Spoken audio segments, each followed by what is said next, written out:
Hello everyone, good morning to all of you. Welcome to logic Pathshala. आज के इस video में हम कवर करेंगे 4 मार्च के इंपॉर्टेंट करंट अफेयर्स के क्वेश्चंस। इस वीडियो का पीडीएफ आप लोगों को टेलीग्राम पे मिल जाएगा, जिसका लिंक आपको डिस्क्रिप्शन में दिया गया है। तो चलिए फ्रेंड, आज के इस इंपॉर्टेंट सेशन को शुरू करते हैं एक मोटिवेशन कोट से। आज देखिए क्या है, lost time is never found again. खोया हुआ समय कभी वापस नहीं आता है, इसलिए कहते हैं कि टाइम की इम्पोर्टेंस को समझे, इसे वेस्ट ना करें, क्योंकि एक बार टाइम चला जाएगा तो आप उस पर पछताते तो रहेंगे। आपको अफसोस भी होगा कि जिस टाइम पे आप एक इम्पॉर्टेंट काम कर सकते थे वो टाइम आपने वेस्ट कर दिया, लेकिन आप उस टाइम को वापस नहीं ला सकते हैं। इसलिए हमेशा अपने टाइम की इम्पोर्टेंस को समझें। जो भी वर्क आपने शुरू किया है, जो काम आप कर रहे हैं, उसे कंटिन्यू रखें, उसे क्विट ना करें, छोड़े ना, या उसके ऊपर टाइम वेस्ट बिल्कुल भी ना करें। तो चलिए शुरू करते हैं क्लास। सबसे पहले हमारा आज का डे है वर्ल्ड हियरिंग डे, जो कि आपका आता है 3 मार्च को। अब इस दिन के बारे में बात करते हैं तो देखिए, सबसे पहले इसकी थीम ध्यान रखिए, to hear for life, listen with care. ये रही है इसकी 2022 की थीम। 3 मार्च को ये दिन ऑब्जर्व किया जाता है। इस दिन डीफनेस और हियरिंग लॉस को कैसे रोक सकते हैं, यानी बहरेपन या जो बहरापन हो जाता है उसको रोकने के लिए जागरूकता बढ़ाई जाती है इस दिन के तहत। WHO के द्वारा ये दिन पहली बार 2007 में ऑब्जर्व किया गया था। तो ये कुछ इम्पॉर्टेंट पॉइंट्स हैं जो कि हमें याद रखने हैं डे से। नेक्स्ट आता है very important day, world wildlife day. ये भी आपका 3 मार्च को ही मनाया जाता है। इसकी थीम इम्पॉर्टेंट रहेगी, रिकवरिंग की स्पीशीज़ फॉर इकोसिस्टम रिस्टोरेशन। तो यूनाइटेड नेशन जनरल असेंबली का एक सेशन हुआ था 20 दिसंबर 2013 को। ये इसका 68 सेशन था और इसी सेशन के दौरान डिसाइड किया गया कि 3 मार्च को वर्ल्ड वाइल्ड लाइफ डे मनाया जाएगा। ये इस दिन था the adoption of convention on international trade in endangered species of wild flora and fauna took place. जो जंगली वनस्पति हैं या जीवों की जो लुप्त प्रजातियां हैं, तो उसके ऊपर अंतर्राष्ट्रीय व्यापार पर कन्वेंशन को अपनाया गया था इस दिन के तहत। और 3 मार्च को डिक्लेयर किया गया यूनाइटेड नेशन जनरल असेंबली के द्वारा कि world wildlife day celebrate किया जाएगा। सबसे पहला question, where is the 19th edition of India US military cooperation group meeting was held. India और यूएस की जो मिलिट्री कोऑपरेशन की मीटिंग हुई है, इसका ये 19वां एडिशन है, 19वां संस्करण है। इसका आयोजन कहाँ पे इसे आयोजित किया गया था? तो फ्रेंड, इसका जो आयोजन है ये किया गया था उत्तर प्रदेश के आगरा शहर में। तो राइट आंसर हो जाएगा ऑप्शन नंबर सी। अब देखिए, इसके बारे में बात कर लेते हैं। इस मीटिंग के तहत देखो क्या किया गया है कि इस मीटिंग के तहत दोनों देशों की जो कंट्रीज़ है, उन्होंने स्ट्रैटेजिक और ऑपरेशनल लेवल के टॉक्स करी हैं between headquarters, integrated defence staff and the US Indo Pacific command. तो नियमित वार्ता के माध्यम से दोनों देशों के बीच में रक्षा सहयोग की प्रगति के लिए स्थापित एक मंच था, और इसकी मीटिंग हुई है आगरा में 9th नंबर की ये जो एडिशन हुआ है। क्वेश्चन है अगला, देखिए, according to the Knight Frank's latest edition of the wealth report 2022, what is the rank of India in the terms of billionaires population in 2021। तो अरबपतियों की आबादी के मामले में भारत किस नंबर पे रहा है? राइट आंसर हो जाएगा, भारत रहा है 3रे नंबर पे। ठीक है, तो ध्यान रखिएगा, ये जो रिपोर्ट है ये नाइट फ्रैंक्स की लेटेस्ट एडिशन के अकॉर्डिंग बताया गया है। पहले नंबर पे है यूएसए और सेकंड नंबर पे है चाइना। भारत में की अगर हम बात करें तो number of ultra height net worth individual है, उनकी संख्या बड़ी है 9.3% इन 2021 में। तो इतना परसेंट इंक्रीज़ हुआ है, और उसी के साथ भारत जो है वो इसमें 3रे नंबर पे पहुंच गया है। हाल फिलहाल की और रैंकिंग्स की बात करते हैं तो देखिए, इंटरनेशनल जो इंटेलेक्चुअल प्रॉपर्टी इंडेक्स की रिपोर्ट आई थी उसमें भारत रहा है 43 नंबर पे, टॉप कंट्री पे है यूएसए। इंडिया की रैंक रही 3रे नंबर पे 9th US green building council में, जिसमें टॉप कंट्री पे है China. Global entrepreneurship monitor report में इंडिया है 4थे नंबर पे, सऊदी अरेबिया है इसमें पहले नंबर पे, और इकोनॉमिस्ट इंटेलिजेंस यूनिट्स जो डेमोक्रेसी इंडेक्स आई है उसमें भारत है 46 पे, और टॉप कंट्री है नॉर्वे। तो रैंकिंग वाइज आप लोग को ज़रूर याद होना चाहिए, क्योंकि यहाँ से एक क्वेश्चन आपका एग्जाम में पूछा जाता है। नेक्स्ट हमारे पास क्वेश्चन है, देखिए, Himachal Pradesh chief minister Jairam Thakur has announced that a committee will be set up for restoring the old pension scheme in the state, who will be the chairperson of the committee. तो जो हिमाचल प्रदेश के सीएम है उन्होंने घोषणा करी है कि राज्य में पुरानी जो पेंशन है उसको बहाल किया जाएगा, उसके लिए एक समिति का गठन किया जाएगा। और इस समिति के अध्यक्ष कौन बनाए गए हैं, तो राइट आंसर हो जाएगा राम सुभाग सिंह जी को इसका जो है चेयरमैन अपॉइंट किया गया है। तो ये इस कमेटी के जो है चेयरमैनशिप इनके पास रहेगी। ओल्ड पेंशन जो स्कीम थी इसे 2004 में बंद कर दिया गया था, गवर्नमेंट एम्प्लॉयज़ की जो पेंशन स्कीम होती है, लेकिन अब फिर से नई पेंशन स्कीम को इम्प्लीमेंट किया जाएगा यहाँ पर, और इसी के लिए ही जो चेयरमैनशिप दी गई है वो राम सुभाग सिंह को दी जाएगी। बात करते हैं हिमाचल प्रदेश की। सो सीएम जयराम ठाकुर है यहाँ पे देखिए अभी हाल ही में अपना कांगड़ा एप्लीकेशन शुरू की गई थी। हिमाचल प्रदेश पहला स्टेट बना था जहाँ पे एलपीजी और इनेबल और स्मोक फ्री स्टेट बना था। हिमाचल प्रदेश की गवर्नमेंट ने जनरल कैटेगरी कमीशन को सेटअप किया। हिमाचल प्रदेश इंडिया का पहला मॉन्ग फ्रूट कल्टीवेशन करने वाला राज्य बना, तो हिमाचल प्रदेश के कुल्लू में इसको शुरू किया गया। हिमाचल प्रदेश के द्वारा ही आयुष घर द्वार प्रोग्राम को लॉन्च किया गया। तो ये कुछ इंपॉर्टेंट न्यूज़ है हिमाचल प्रदेश से। अगला क्वेश्चन है, which state launched the Naan Mudhalvan scheme. ये योजना किस राज्य सरकार ने शुरू करी है, तो इसे शुरू किया है तमिलनाडु की सरकार ने। इस योजना के तहत राज्य में 10 लाख जो यूथ हैं उनको स्किल्स प्रोवाइड करी जाएंगी, उनको कौशल प्रदान किए जाएंगे। तो यूथ क्या कर सकते हैं, अपने टैलेंट को रिकॉग्नाइज कर सकते हैं और उसी में अपना इंटरेस्ट, जो भी उनका टैलेंट है, जिसमें भी उनका इंटरेस्ट है, उसको पहचान कर उसमें अपनी स्किल को अपग्रेड कर सकती हैं। तो कैरियर और जो एकेडमिक गाइडेंस है स्टूडेंट्स को, वो भी इस स्कीम के तहत प्रोवाइड करी जाएगी। तो इससे काफ़ी ज़्यादा मदद मिलेगी जो कि यूथ है स्टेट का। बात करते हैं तमिलनाडु की। तो तमिलनाडु के सीएम है एमके स्टालिन और गवर्नर है आर.एन. रवि। मीनाक्षी टेम्पल जो कि मदुरई में है, ये इम्पॉर्टेंट है काफ़ी, और एक है रामनाथ स्वामी टेम्पल जो कि रामेश्वरम में है। ये दोनों इम्पॉर्टेंट हैं। यहाँ पे इम्पॉर्टेंट नेशनल पार्क में ध्यान रखो, Mukurthi national park, Mudumalai national park, Indira Gandhi जिसे अन्नामलाई नेशनल पार्क भी कहते हैं, Guindy national park, gulf of Mannar marine national park. ये सभी नेशनल पार्क इम्पॉर्टेंट है तमिलनाडु स्टेट से। क्वेश्चन है अगला, देखिए हमारे पास, which state government has extended the continuous armed forces special powers act 1958 AFSPA जिसे कहते हैं, in the state for 6 month. तो इसे 6 महीने के लिए और बढ़ा दिया गया है, कौन सी स्टेट में। राइट आंसर हो जाएगा friend, Assam is the correct answer. देखिए अफस्पा जो है ना, इसे असम में इम्पोज किया गया था नवंबर 1990 के तहत, और इसे हर 6 महीने के बाद एक्सटेंड किया गया, then after a review by the government. तो जब सरकार रिव्यू कर लेती है तो उसके बाद ये देखा जाता है कि क्या इसे एक्सटेंड करने की ज़रूरत है या नहीं है।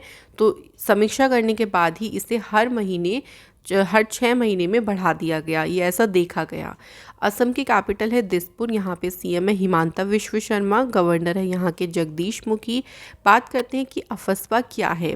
देखिए अफस्पा क्या करता है ना, जो डिस्टर्ब्ड एरियाज़ होती हैं वहाँ पे पब्लिक ऑर्डर को मेंटेन बनाए रखने के लिए एक सिक्योरिटी फोर्सेस को पावर दे देता है, एक व्यापक अधिकार दे देता है कि वहाँ पे जो डिस्टर्ब्ड एरिया है कैसे वहाँ मेंटेन, मतलब जो पब्लिक ऑर्डर है, जो शांति है, उसे मेंटेन बनाए रखी। ठीक है, तो इसके लिए इसे लागू किया जाता है, जो कि असम में 1990 में इसको इम्पोज कर दिया गया था। अगला है, which of the following will provide digital ticketing services to consumers through ATM automatic ticket vending machine install at railway station. तो देखिए इसमें क्या होगा, रेलवे स्टेशन पे ये ऑटोमेटिक मशीन इंस्टॉल कर दी जाएगी जहाँ पे जो कंज्यूमर है वो खुद से अपना टिकट निकाल सकते हैं जहाँ भी उनको जाना है उसके लिए। तो इसके लिए जो सेवाएं हैं, जो सर्विस है, वो कौन प्रोवाइड करेगा, तो राइट आंसर हो जाएगा पेटीएम। तो इसके लिए जो सर्विस है वो पेटीएम प्रोवाइड करेगा। It will provide digital ticketing service to consumer through automated ticket vending machines, जो कि रेलवे स्टेशन पर इंस्टॉल किया जाएगा। ये पहली बार होगा इंडियन रेलवे में जब यूपीआई के माध्यम से टिकट जो सर्विस है वो पे करने का ऑप्शन कंज्यूमर को मिलेगा। ठीक है, तो ये किसके द्वारा किया जाएगा, तो पेटीएम की मदद से जो है इसे इंस्टॉल किया जाएगा। इसके बाद नेक्स्ट क्वेश्चन है हमारा, which of above has announced the launch of its dog health cover. Dog health cover को लॉन्च करने की घोषणा इनमें से किस कंपनी ने की है। Answer his future generally India insurance company limited. अब इसके तहत देखो क्या होगा, जो पेट डॉग्स हैं उनको हेल्थ इंश्योरेंस कवर प्रोवाइड किया जाएगा। इस इंश्योरेंस पॉलिसी में 6 महीने से लेके जो 4 साल के पेट्स होंगे, मतलब एक तरीके से 4 साल की उम्र तक की पालतू कुत्तों की बड़ी नस्लों के लिए, और 7 years for small medium and large breeds के लिए जो पॉलिसी कवर है वो देगा। तो कौन सी कंपनी देगी, future generally India insurance company limited के द्वारा इसको दिया जाएगा। इसके बाद है एसबीआई कार्ड विल लॉन्च यात्रा एसबीआई कार्ड। तो एसबीआई ने अभी यात्रा एसबीआई कार्ड लॉन्च किया। ये जो कार्ड है कितना % ऑफर देगा of the fuel surcharge waiver to the customers, यानी कितने % ईंधन अधिभार छूट की पेशकश देगा ये कस्टमर को। तो 1% यहाँ से आपको क्या मिल सकती है, छूट मिल सकती है। ठीक है, इस यात्रा एसबीआई कार्ड से। तो एनपीसीआई जो है national payment corporation of India, उसने अभी यात्रा.com के साथ पार्टनरशिप करी और एसबीआई कार्ड के साथ इस को ब्रांडेड यात्रा एसबीआई कार्ड को लॉन्च करने के लिए। इसमें आपको कई सारे बेनिफिट भी मिलेंगे। इसमें आपको ट्रैवल बेनिफिट्स भी मिलेंगे। जब आप फ्लाइट्स को बुक करोगे या होटल्स बुक करोगे तो वहाँ पर भी आपको जो है एक्सक्लूसिव या कह लीजिए वहाँ पर भी आपको बेनिफिट्स प्रदान किए जाएंगे। ऑल्सो देखो इसमें कॉम्प्लीमेंट्री एयर एक्सीडेंट कवर भी है 50 लाख रुपए का। तो काफ़ी अदर बेनिफिट्स भी मिलेंगे साथ ही साथ में। तो ध्यान रखिएगा एसबीआई के द्वारा इसे लॉन्च किया गया था। इसके बाद है who took over as a general officer commanding of the spear corps in March 2022। तो स्पीयर कोर के जनरल ऑफिसर कमांडिंग के रूप में किसने पदभार संभाला है। Answer is lieutenant general RC Tiwari के को जो है ये जो पद है वो दिया गया है। ही इज़ एन अति विशिष्ट सेवा मेडल अवॉर्डी एंड द सेना मेडल अवॉर्डी।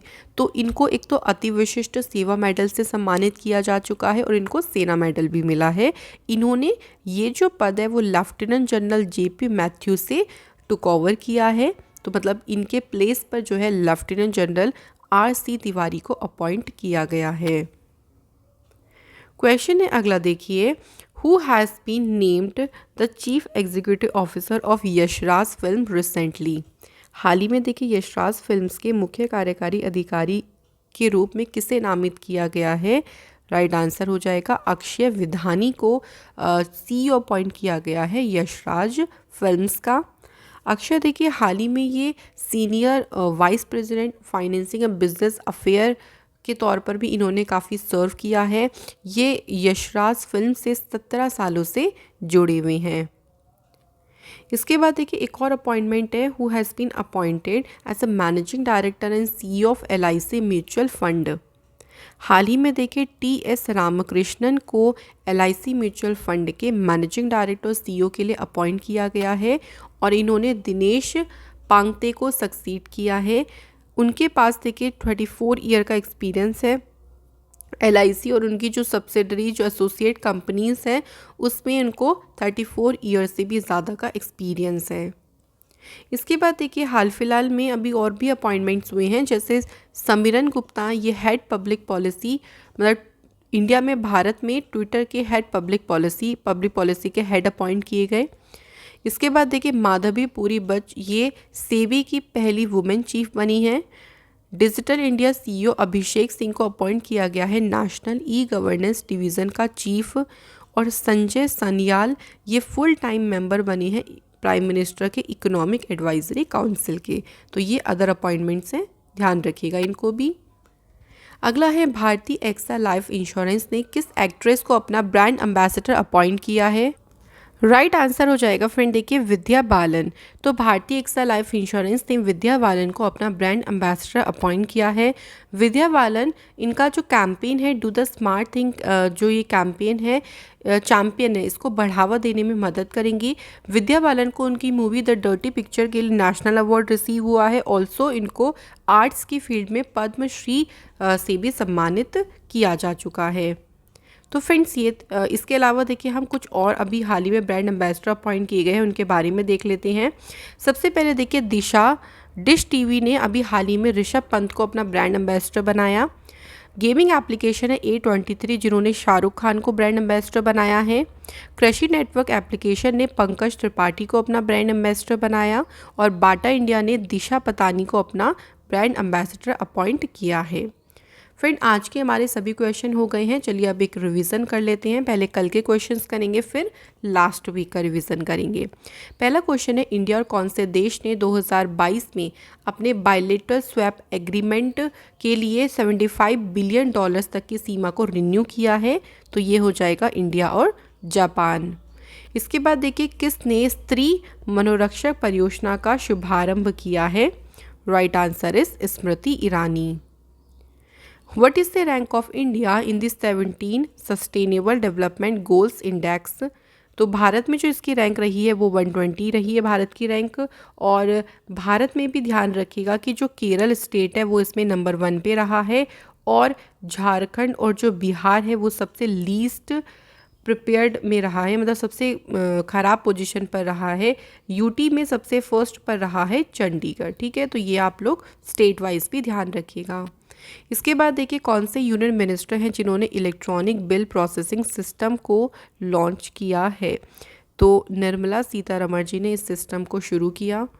अगला है विच ऑफ द फॉलोइंग जिन्होंने Gurugram based NGO SM Sehgal foundation के साथ मिलकर एक वाटरशेड डेवलपमेंट प्रोजेक्ट शुरू किया है? जल खुशहाली। तो राइट आंसर हो जाएगा पहल फाउंडेशन। अगला है the blue cross of India जिन्होंने पहला एम्बुलेंस शुरू किया है स्ट्रीट एनिमल्स के लिए और इस एम्बुलेंस को चेन्नई शहर में शुरू किया गया है। Who launched the first volume of Tamil Nadu chief minister's MK Stalin's autobiography? तो इसका पहला वॉल्यूम जो है ये राहुल गांधी जी के द्वारा लॉन्च किया गया। बुक है the millennial Yogi a modern day parable about reclaiming one's life. ये बुक किसके द्वारा लिखी गई? दीपम चटर्जी के द्वारा।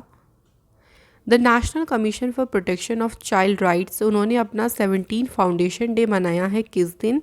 तो 1 मार्च को फ्रेंड इन्होंने अपना 17th नंबर का जो स्थापना दिवस है वो सेलिब्रेट किया।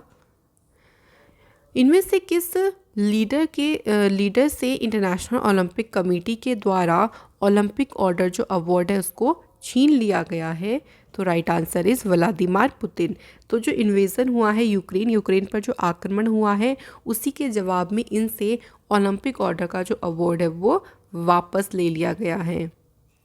इसके बाद देखिए शूटिंग की फील्ड में इंडिया का जो पहला गोल्ड मेडल है international sport federation world cup में ये किसने जीता है? तो आंसर हो जाएगा सौरभ चौधरी ने जो है इसमें इंडिया के लिए पहला गोल्ड मेडल जीता है। अब हम लोग कर लेते हैं लास्ट वीक के करंट अफेयर्स। तो देखिए सबसे पहला क्वेश्चन है कि जो वंदे भारतम है जो कि एक सिग्नेचर ट्यून है इसे एकम भारतम इवेंट के दौरान रिलीज़ किया गया। इस ट्यून को किसने कंपोज किया है? तो फ्रेंड आंसर हो जाएगा देखिए रिकी केज और साथ ही में विक्रम घोष के द्वारा मिलकर इसको कंपोज किया गया। इसके बाद कौन सा इंस्टीट्यूट है जिसने जिंदल स्टेनलेस के साथ एक MOU साइन किया है R&D प्रोजेक्ट्स के लिए? तो राइट आंसर हो जाएगा IIT धनबाद के द्वारा ये MOU साइन किया गया। Who chaired the district government coordination and monitoring committee meetings? इसकी जो अध्यक्षता है वो किसने की है? डॉक्टर जितेंद्र सिंह ने। किसान ड्रोन यात्रा इसे इनॉग्रेट किसने किया है? तो प्राइम मिनिस्टर नरेंद्र मोदी जी ने इसे इनॉग्रेट किया। इंडिया का पहला नाइट नेविगेशन मोबाइल एप्लीकेशन को किसने लॉन्च किया है? तो असम के चीफ मिनिस्टर हिमांता विश्व शर्मा ने इसे लॉन्च किया ब्रह्मपुत्र रिवर के लिए।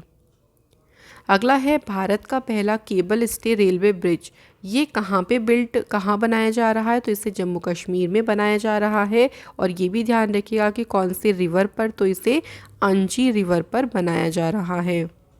अगला है कोको कोला इंडिया का जो ब्रांड है, सॉफ्ट ड्रिंक का ब्रांड है थम्स अप। हाल ही में इसके ब्रांड एम्बेसडर कौन बनाए गए हैं? Shahrukh Khan. Who has been elected the new chairman of International Rubber Study Group, तो इसके अभी हाल ही में चेयरमैन बने हैं KN राघवन। अगला है यंगेस्ट ATP 500 विनर, ये कौन बने और उन्होंने सबसे यंगेस्ट बनकर एक इतिहास को रच दिया है, तो इनका नाम है कार्लोस एल्कराज। नेक्स्ट है देखिए, वर्ल्ड के number 1 chess champion Magnus Carlsen को हराकर हिस्ट्री क्रिएट किसने करी है? तो रमेश बाबू प्रज्ञानंद के द्वारा एक हिस्ट्री क्रिएट करी गई जिसमें इन्होंने वर्ल्ड के number 1 chess player Magnus Carlsen को डिफीट कर दिया। लास्ट यानी कल आप लोगों से पहला क्वेश्चन ये पूछा गया था कि नेशनल इमरजेंसी जिसका वर्णन आर्टिकल 352 में है, ये कितनी बार लगा है? तो ये 3 बार लगी है अभी तक। 1962 से 68 रही, सेकेंड टाइम 1971 में रही और तीसरी बार 1975 में लगी, जो कि इंटरनल पॉलिटिकल क्राइसिस की वजह से लगी थी। सेकंड क्वेश्चन था कि इंडिया का जो पहला सैटेलाइट है आर्यभट्ट, इसे 1975 में लॉन्च किया गया था। तो आप लोगों ने बिल्कुल सही आंसर दिए हैं सभी ने। तो आज का कमेंट है प्रदीप दास एंड प्रतीका भासिन जी का। आज के क्वेश्चन देखते हैं, तो कौन से स्पेस एजेंसी है जिसने दुनिया का पहला फिजिकली डिसेबल्ड एस्ट्रोनॉट को हायर और लॉन्च कर दिए, यानी पहली ऐसी कौन सी स्पेस एजेंसी रही? सेकंड क्वेश्चन है कि ग्लोबल स्टार्टअप इकोसिस्टम इंडेक्स 2021 में भारत की रैंक क्या रही है? साथ ही में बताइएगा कि इसमें सबसे टॉप पोजीशन पर कौन सी कंट्री रही। तो फ्रेंड, आज की इस वीडियो के हमारे सारे क्वेश्चन यहाँ पे होते हैं फिनिश। मैं आशा करती हूँ कि आज के सभी कॉन्सेप्ट आपको अच्छे से समझ आ गए होंगे और आपकी तैयारी बहुत अच्छी चल रही होगी। फ्रेंड, आप लोग जिस भी एग्ज़ाम की तैयारी कर रही हैं, सभी के लिए करंट अफेयर्स इंपॉर्टेंट हैं, तो आप लोग इनको ज़रूर फॉलो करें जिससे आपका करंट अफेयर्स का सेशन कभी भी गलत ना हो। और बाकी भी वीडियोज़ अदर टॉपिक्स पर आपको प्रोवाइड करी जाती हैं। आप चैनल की प्लेलिस्ट को चेकआउट कर सकती हैं, हर चीज़ की अलग प्लेलिस्ट बनी है, तो आपको वीडियोस को ढूंढने में बिल्कुल दिक्कत नहीं होगी। Thank you so much for watching this video.